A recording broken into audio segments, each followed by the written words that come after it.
Assalamualaikum warahmatullahi wabarakatuh. Oke, bagi teman-teman yang baru menemukan video saya, silakan teman-teman like, comment, and subscribe, dan nyalakan tombol notifikasinya agar teman-teman tidak ketinggalan video-video terbaru dari saya. Bila teman-teman yang sudah sering berkunjung di channel saya ucapkan terima kasih yang sebesar-besarnya. Oke, kita mulai video kali ini.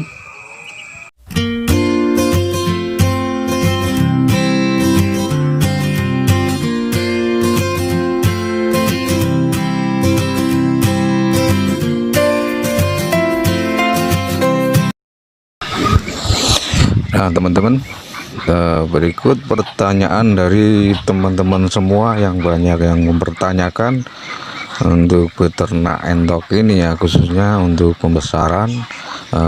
Teman-teman kita ini banyak mempertanyakan tentang dunia peternakan entok ini yang pembesaran ya teman-teman. Dan saya juga sudah banyak membuat konten-konten atau video tentang cara pembesaran dan baik. Bagi teman-teman, biasanya kebanyakan keluhan dari teman-teman itu masalah penjualan ya, yang sering saya dapati di kolom komentar di video-video saya. Dan sebenarnya masalah penjualan dari panenan yang ternak kita ya, atau entok kita ini sebenarnya sangat mudah ya teman-teman. Nah, kita bisa solusi pertama, kalau teman-teman nggak ada pandangan untuk menjual, kan lebih mudah ya, kita jual ke penjual yang biasa berkeliling atau mencari dagangan untuk dijual ke pasar ya. Biasanya kan banyak ya, penjual keranjangan, kalau saya sebut biasa di sini bakul keranjang ya teman-teman. Penjual yang mencari dagangannya di kampung-kampung untuk mereka jual di pasar, seperti itu ya teman-teman. Kalau teman-teman tahu, teman-teman itu kalau ada barang ternak teman-teman partai besar itu, kalau entok ya tidak mungkin semuanya diambil, biasanya ya bertahap. Hari ini orangnya ngambil, besok pasti kesini lagi juga akan mengambil, seperti itu. Partai banyak, misalnya teman-teman punya 100 ekor pun mungkin akan diambil 3 kali, pasti habis ya teman-teman. Nggak butuh waktu lama, 3 kali ambilan biasanya langsung habis, bahkan kadang 2 kali pedagang itu mengambil barang ternak kita. Itu solusi pertama. Untuk solusi kedua ini, teman-teman jual secara online di media sosial. Biasanya di setiap kota ada grup-grup Facebook untuk jual beli unggas ya teman-teman.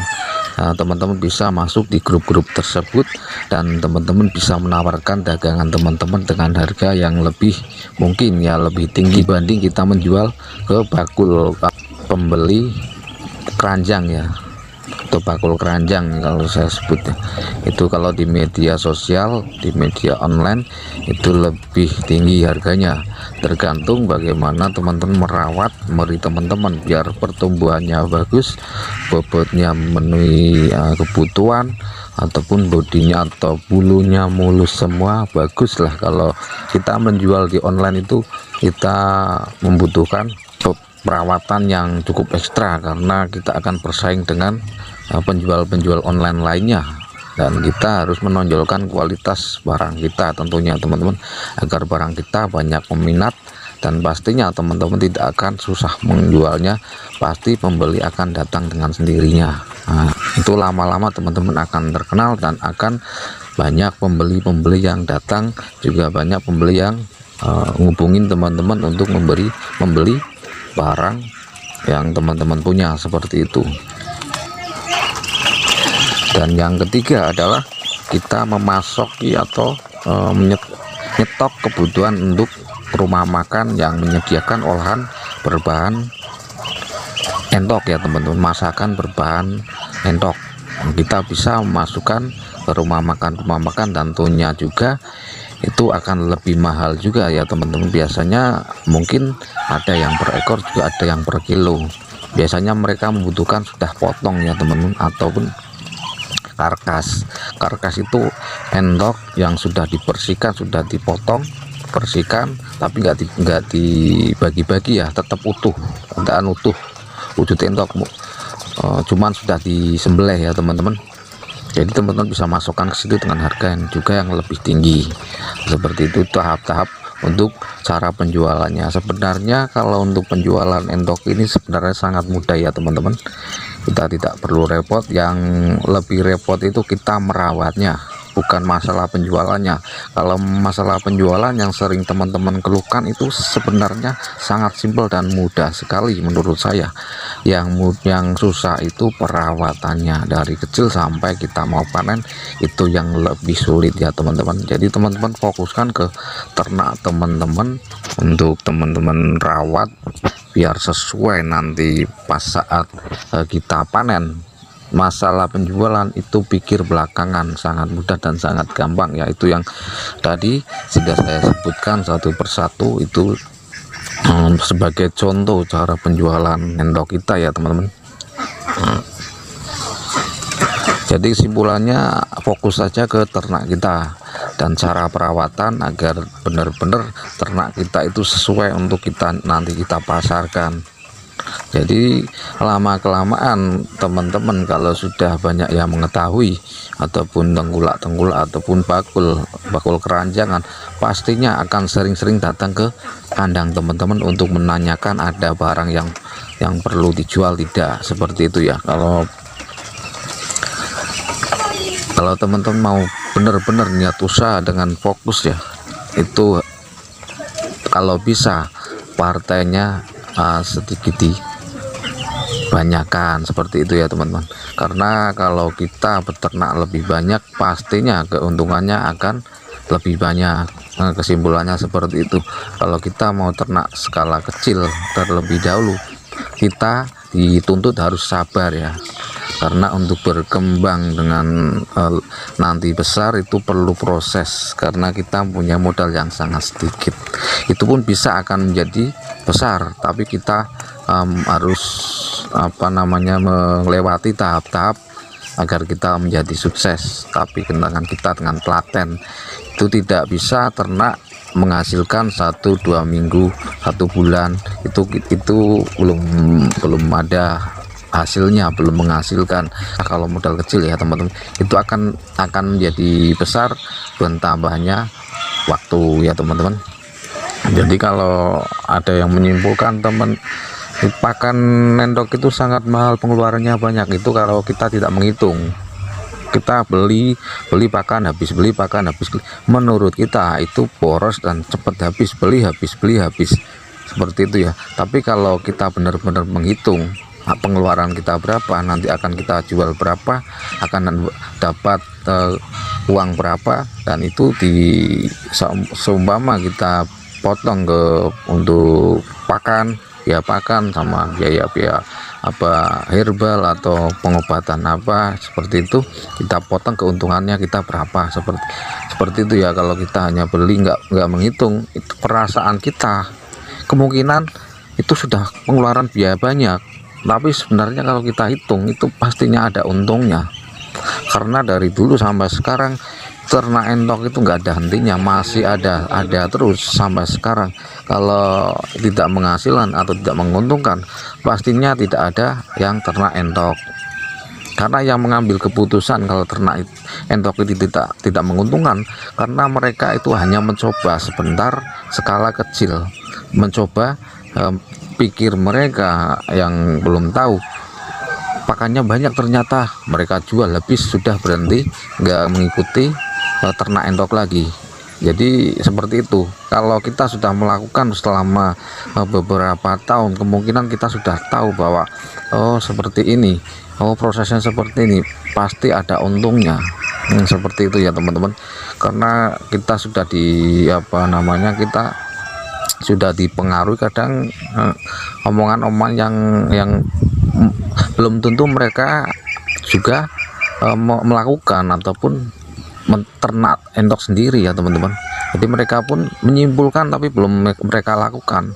Sedangkan yang kita mau berusaha untuk peternak endok, kalau pertama kali biasanya dapat pengaruh. Kalau ternak endok nggak menguntungkan, biasanya kita akan down ya, akan males, jadinya akan jadi nggak untung. Tapi kita belum mencoba.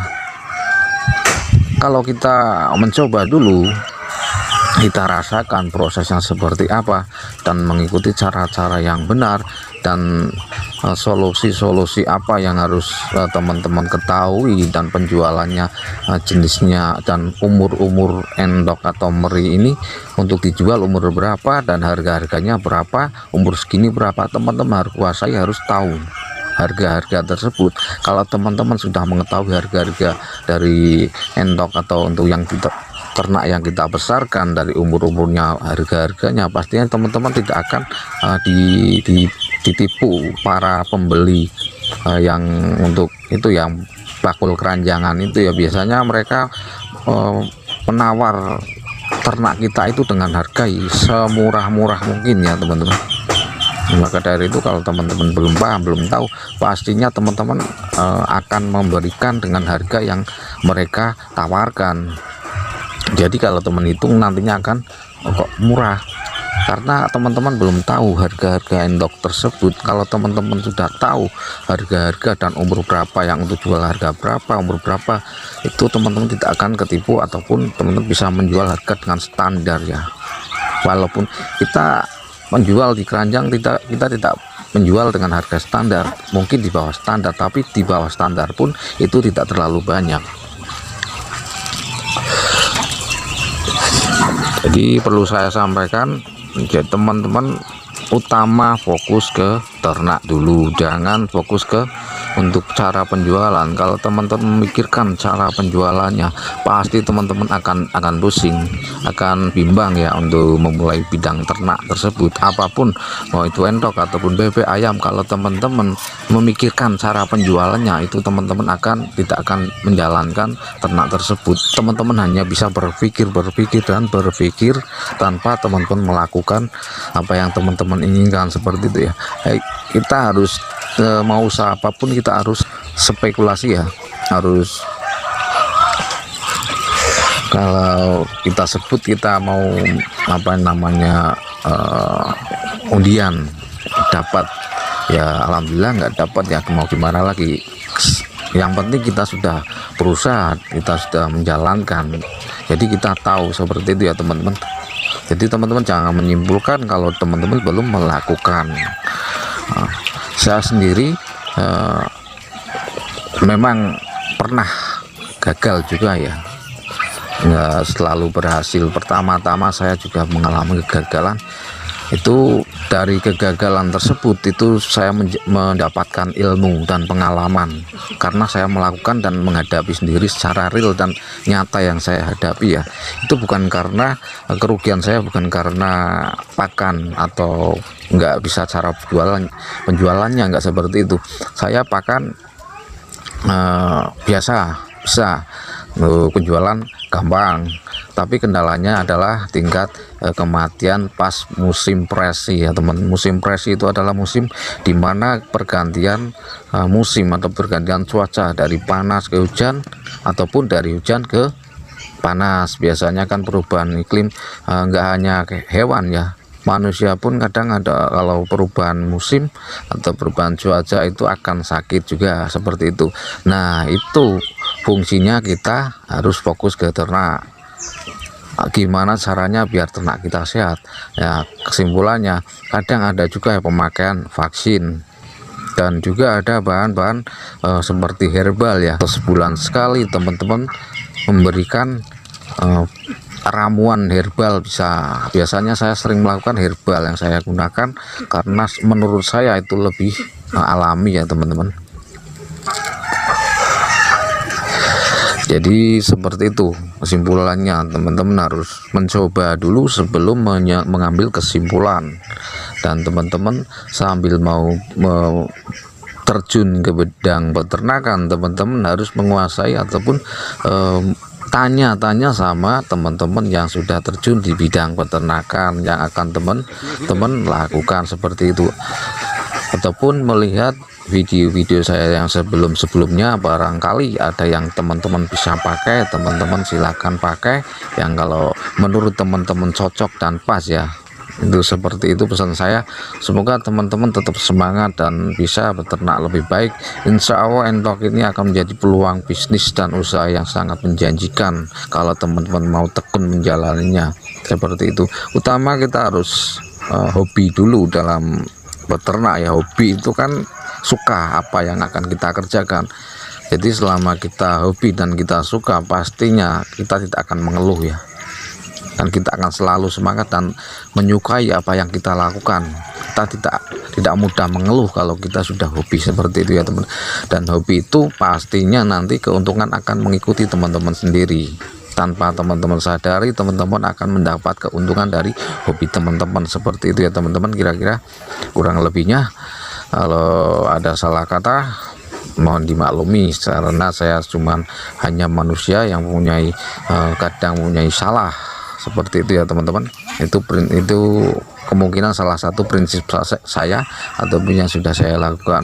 Oke, semoga teman-teman bisa sukses semua. Demikianlah video kali ini. Salam sejahtera, salam untuk kita semua. Wassalamualaikum warahmatullahi wabarakatuh.